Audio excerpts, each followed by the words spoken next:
Euforia masyarakat Indonesia sudah tidak terbendung lagi, atas penampilan timnas Garuda yang terbang tinggi, di babak kualifikasi Piala Dunia 2026. Justru euforia itu menjadi malapetaka bagi punggawa Garuda. Alih-alih mendapatkan 3 poin, justru nasib naas yang menimpa timnas Indonesia. Semuanya tidak ada yang menyangka jika timnas Indonesia akan tumbang di Qingdao markas China. Sang pemimpin jalannya pertandingan, Omar Al-Ali mendapat apresiasi khusus dari masyarakat Indonesia atas kinerjanya yang sangat baik. Namun sebelum kita lanjut, dipastikan Anda tekan tombol like dan subscribe dulu di channel kami CR7 Godsnaldo, agar tidak ketinggalan berita. Awal babak pertama China vs Indonesia berjalan alot. Timnas Indonesia berhasil mendominasi penguasaan bola di 5 menit awal laga, tapi pertahanan China masih sulit ditembus. Peluang pertama didapat Witan Sulaiman pada menit 10. Pemain Persija Jakarta itu berhasil masuk ke kotak penalti China, tapi Witan terjatuh di momen krusial sebelum melakukan penyelesaian. Hingga menit ke-20, penguasaan bola terbanyak masih dimiliki Indonesia. Tapi tim asuhan Shin Tae-yong mengalami kebuntuan. 1 menit kemudian justru gawang timnas Indonesia yang kebobolan. Berawal dari sebuah tendangan bebas, bola sepertinya berhasil dikuasai Sain Patinama setelah duel udara terjadi. Sain sepertinya berharap bola keluar lapangan, namun salah satu pemain China berhasil menyodok bola dan membuat bola ke dalam lapangan permainan. Bola kemudian jatuh ke Behram Abduweli yang dengan bebas menendang bola di depan gawang Indonesia tanpa mampu diantisipasi kiper Maarten Paes, 1-0 untuk China. Sejatinya, gol Behram Abduweli bisa gagal cetak gol, andai Asnawi tidak maju ke depan dengan meloncat tanpa melihat arah bola. Karena jika kita melihat tayangan ulang dari gol pertama, bola lebih dulu memantul ke tanah tepat di depan posisi Asnawi dari sebelumnya. Dengan terjadinya gol pertama timnas China, telah mengejutkan para pemain Indonesia, sebagaimana kita ketahui ambisi kita untuk mencetak gol ke gawang China justru malah kecolongan lebih dulu, tentu itu telah membuat para pemain tertekan. Timnas Indonesia kemudian meningkatkan tempo serangan.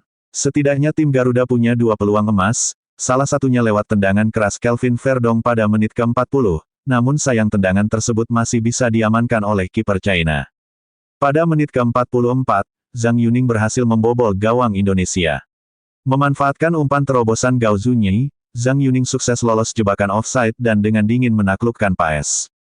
Para pemain Garuda keasikan menyerang, sehingga tidak keburu kembali mengisi posisinya, seperti JIZS dan Miss Hilgers yang kerap ikut menyerang.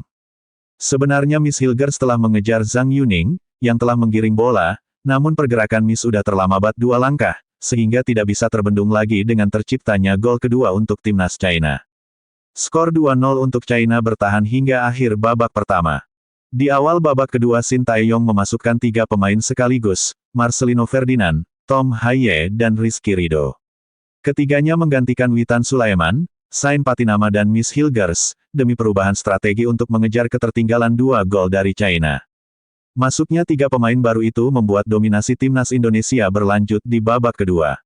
Tapi, lagi-lagi tim Merah Putih kesulitan untuk membongkar pertahanan China. Keunggulan 2 gol membuat China lebih percaya diri untuk bertahan. Tim asuhan Branko Ivankovic itu menampilkan pertahanan yang luar biasa apik. Gol untuk timnas Indonesia baru tercipta pada menit ke-86. Berawal dari lemparan jauh Pratama Arhan, Tom Hye berhasil menguasai bola di dalam kotak penalti. Pemain Almere City itu kemudian melepaskan tendangan mendatar yang menggetarkan gawang China. Gol Hye membangkitkan semangat timnas Indonesia. Namun, usaha keras untuk mencetak gol penyama kedudukan di sisa laga gagal membuahkan hasil. Skor 2-1 untuk China bertahan hingga laga usai. Selepas laga usai, Shin Tae-yong mengakui ini semua kesalahan saya. Seharusnya saya memasukkan pemain yang sama seperti melawan Bahrain. Karena banyak para pemain kita yang kelelahan bahkan cedera juga, seperti Eliano Reijenders, Jordi Amat, Sandy Walsh, ucap Shin Tae-yong.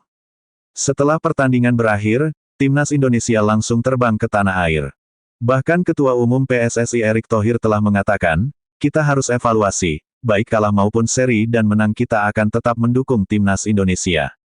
Kini timnas Indonesia berada di peringkat 5, sedangkan di peringkat 6 China masih di bawah Indonesia meskipun poin sama, 3 poin, timnas Jepang telah memimpin grup C dengan 10 poin, Arab Saudi, Australia, Bahrain, sama-sama mengoleksi 5 poin.